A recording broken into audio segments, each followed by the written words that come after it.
Une fois cette curieuse douane franchie, voici les premiers cordons de soldats romains, leurs casques et leurs côtes de mailles flamboient au soleil, épées nues sur le flanc et bâtons à la main.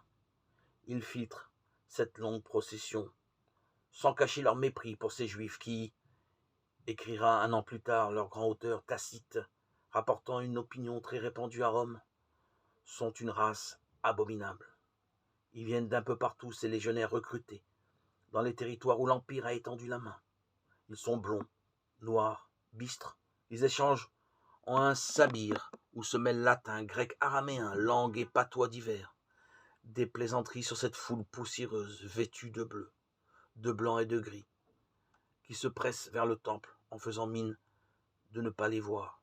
Le temple, à cette époque, c'est encore un chantier.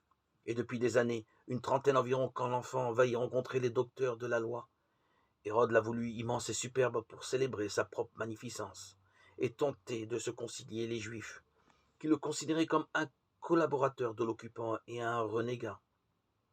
Non content de servir d'agent recruteur dans tout l'Orient pour les armées romaines, n'avait-il pas érigé à Césarée, entre autres, un grand temple de marbre blanc dédié à César et à Rome?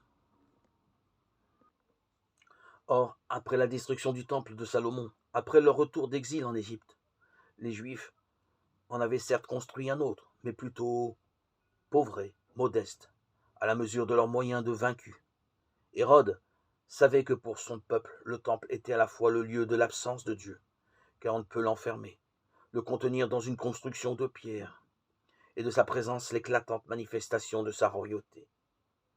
Un texte écrit par des rabbins l'expliquait. Seigneur du monde, les rois des nations possèdent des palais où l'on trouve une table, des chandeliers et autres signes de royauté, de sorte qu'ils puissent être reconnus comme tels. Et toi, notre roi libérateur et sauveur, tu n'aurais pas de signe de royauté, afin que tous les habitants de la terre puissent reconnaître que tu es le roi. Il fallait donc édifier un palais qui fût digne de l'Éternel et d'Hérode.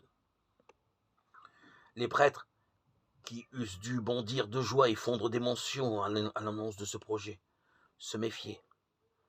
Cet Hérode était trop imprégné de la pensée grecque. Il suivait les modes grecs, se parait comme les Athéniens de riches tuniques de soie et de bijoux.